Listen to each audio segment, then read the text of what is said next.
إن الحمد لله نحمده ونستعينه ونستغفره ونعوذ بالله من شرور أنفسنا ومن سيئات أعمالنا. من يهده الله فلا مضل له ومن يضلل فلا هادي له، وأشهد أن لا إله إلا الله وحده لا شريك له، وأشهد أن محمدا عبده ورسوله. اللهم صل وسلم وزد وبارك على سيدنا محمد وعلى آله وأصحابه وأزواجه أمهات المؤمنين وعلى من اتبعهم بإحسان إلى يوم الدين.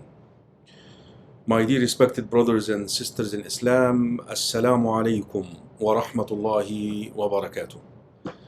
I welcome you to the last chapter in Juz' 28, Qad Sami'a, chapter number 66, which is Surah At-Tahrim, the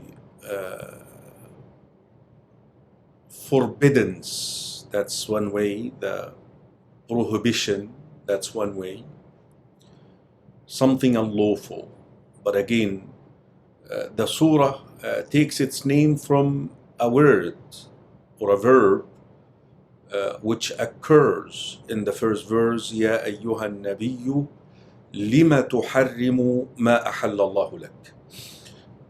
O Prophet, why do you unlaw or make unlawful something which Allah subhanahu wa ta'ala has made lawful for you?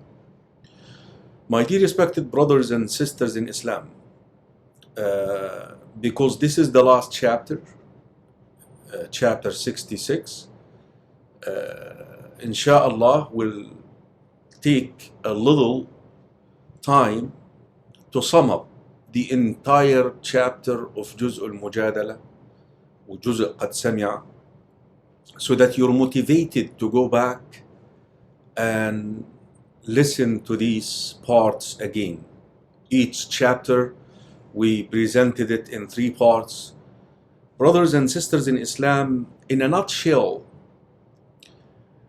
Islam encourages us to establish bi'a imaniyya, a faith-based environment, a community of believers. Because when we do that, this will protect our own faith. وَاصْبِرْ نَفْسَكَ مَعَ الَّذِينَ. Keep yourself patient. Train yourself on patience with. Look at this.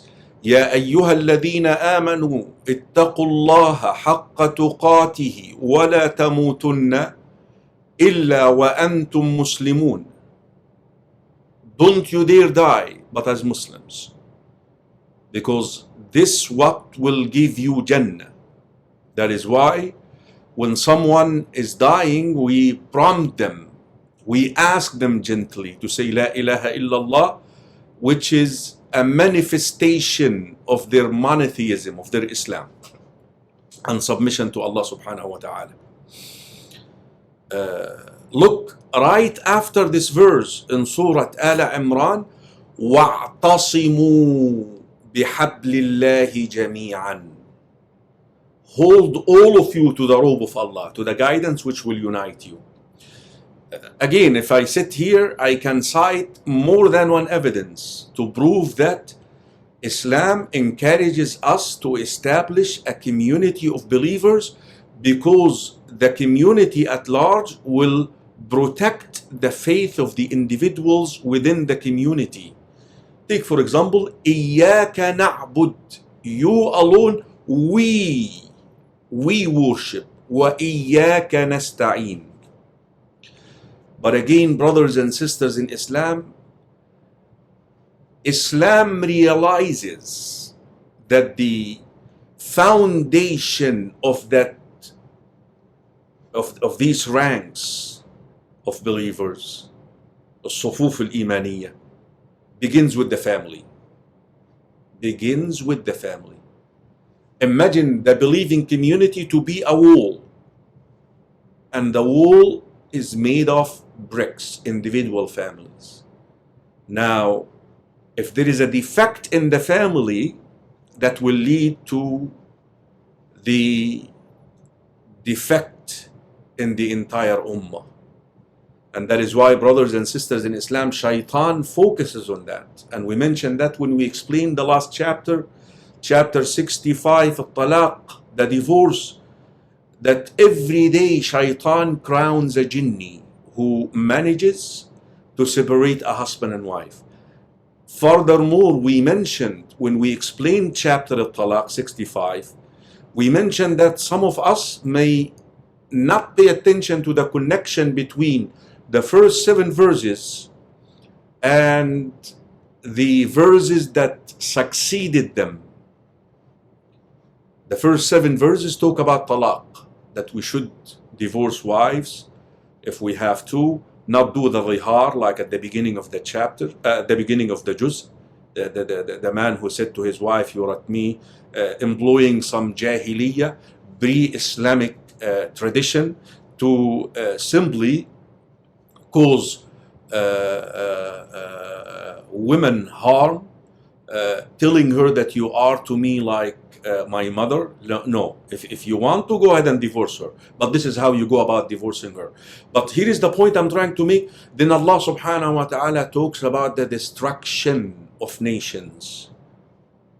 You're getting the connection, because if talaq and the ratio of talaq is mounting in the believing community, that means the entire ummah will also be divorced from one another, and that bond will dissolve, brothers and sisters in Islam. Consequently, we always find these ahadith and these ayat that talks about the family and the significance of family, brothers and sisters in Islam. But we go back to the entire juz again. If you carefully, thoroughly look at the Quran, you will find out that always right after the chapters or the verses that talks about fighting in the cause of Allah, the jihad in the cause of Allah, right away comes the fruit of that. You see, fighting in the cause of Allah is not the purpose, the higher aim in itself. No, it's to protect that community. That is why right after Surah Al-Hadid, which is the last chapter in the previous juz 27, Al-Dhariyat, the last chapter is what Al-Hadid. Read it carefully. It talks about what? It talks about jihad and fighting in the cause of Allah subhanahu wa ta'ala, comes in that chapter. As if Allah subhanahu wa ta'ala is telling you that if you do not establish a moral community of believers as a result or as a fruit of this jihad in the cause of Allah, that means you wasted the effort. Counterproductive. The same exact thing. Look at this. Surah Al-Qital. There is a chapter in the Quran called Al-Qital. Surah Muhammad. Sallallahu alayhi wa alihi wa sahbihi wa sallam. Muhammad.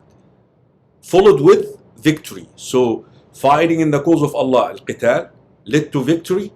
What chapter that comes right after it? Al-Hujurat. Morals. يا أيها الذين آمنوا لا يسخر قوم من قوم عسى يا أيها الذين آمنوا اجتنبوا كثيرا من الظن يا أيها الناس إنا خلقناكم من ذكر وأنثى. Morality. هكذا, brothers and sisters in Islam. فجزء المجادلة came to address the erection and the establishment of the believing community, brothers and sisters in Islam. The juz has 9 chapters. 9 chapters. المجادلة, الحشر, الممتحنة, الصف, الجمعة.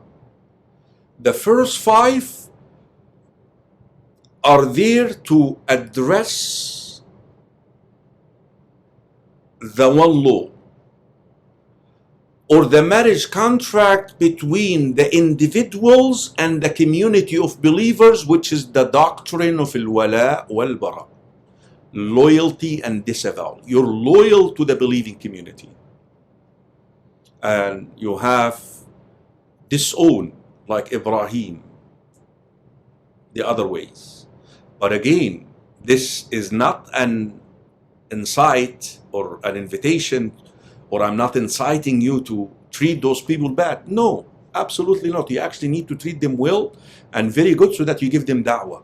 But I'm talking about when we are at war, brothers and sisters in Islam, or when their morals does not or do not correspond to our morals in general, brothers and sisters in Islam. فالشاهد is you will find the first 5 chapters in the juz talking about the formation of that believing community. But remember, the entire juz started with a family issue to show you that, again, yes, we're going to take care of the believing community at large. We're going to establish that. But remember that this all begins with what? With the family, with the husband and wife, brothers and sisters in Islam. Very important. Very important. If you go back and visit these 5 chapters, they led to what? They led to as-Saff, the ranks, Surah as-Saff, that the believers are now together. And Allah loves that. إِنَّ اللَّهَ يُحِبُّ الَّذِينَ يُقَاتِلُونَ فِي سَبِيلِهِ صَفًّا. Okay. But they are grouping to do what? They are together to do what? To do what? Huh? To worship Allah. Al-Jumu'ah. They are not getting together to show off or to debate and argue and waste their time and resources. No. No. To worship Allah subhanahu wa ta'ala. Then the last 4 chapters, Al-Munafiqun, At-Taghabun, At-Talaq, At-Tahrim, these 4 chapters address the obstacles to form the ranks, and also what can make the gathering of the believers, these ranks, void, irrelevant. And again, you will find out that the chapter is reverting again to the family issue. So you got the whole picture now. Al-Munafiqun will work hard to prevent the believers from forming these ranks. Surah At-Taghabun, the mutual dissolution, when the believers themselves waste the resources, they do not utilize their togetherness to serve the cause of Allah. Then comes in the chapter, like I said, is reverting back to what? To talaq, to the family. So here is the last chapter. Now comes in last chapter of the juz', which is At-Tahrim. Now, if you can bear with me another couple of minutes, I want to connect At-Tahrim with At-Talaq, like I connected the entire juz' together, the 9 chapters together. Now, the connectivity, the connection between al-munasaba, there is a science, brothers and sisters in Islam, when you explain the Quran, called the science of connectivity. Why? Because the order of the Mus'haf is tawqifi, is a revelational from Allah, is a revelation. It's not something that Muslims did after. No, Allah said to the Prophet, At-Talaq, then At-Tahrim. So there must be a wisdom behind it. هذا هو كلام الله سبحانه وتعالى. Brothers and sisters in Islam, the one connection between At-Talaq and At-Tahrim is At-Taghabun came at the end that some of your families can be your enemies. They can be enemies to you. Then these believers wanted to actually get rid of them. No, Talaq is actually more harmful. Keep them. فَاتَّقُوا اللَّهَ مَا اسْتَطَعْتُمْ. But if talaq is a solution, then this is how you should do it, brothers and sisters in Islam. Then Allah subhanahu wa ta'ala warns against talaq by sharing with us the stories of the previous nations. They were destroyed. And so as if Allah subhanahu wa ta'ala is discouraging us to pursue divorce as a solution, although in some cases divorce is a solution, brothers and sisters in Islam.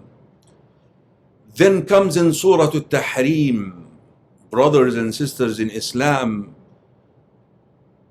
yet for you to keep your family together, this does not mean that you do something unlawful to please them. Your husband is asking you to give up your hijab. No, even if it leads to talaq. Your husband, your wife is asking you not to attend masajid and not to teach the children. No. That is why it comes in the first verse. O Prophet, why do you make unlawful something that Allah made lawful for you? We can apply this to why do you do the unlawful to please? Your wife insists that you have to buy her a house from mortgage. No. So don't tell me for you to keep your family together you have to disobey Allah subhanahu wa ta'ala, brothers and sisters in Islam. So comes in the connection right here. Do not try to keep that marriage, that relationship at the expense of the bigger picture, the higher bond. You see, the family bond is below Tawheed, below the bond that you have with Allah, the contract that you have with Allah and His Messenger. So do not make something unlawful lawful, or do not do the unlawful in order to please your wife, to please your husband. No. That is the connection. Inshallah, we'll see you the next clip. We'll talk a little bit more about Surah At-Tahrim. جزاكم الله خيرا. سبحانك اللهم وبحمدك أشهد أن لا إله إلا أنت أستغفرك وأتوب إليك والحمد لله رب العالمين.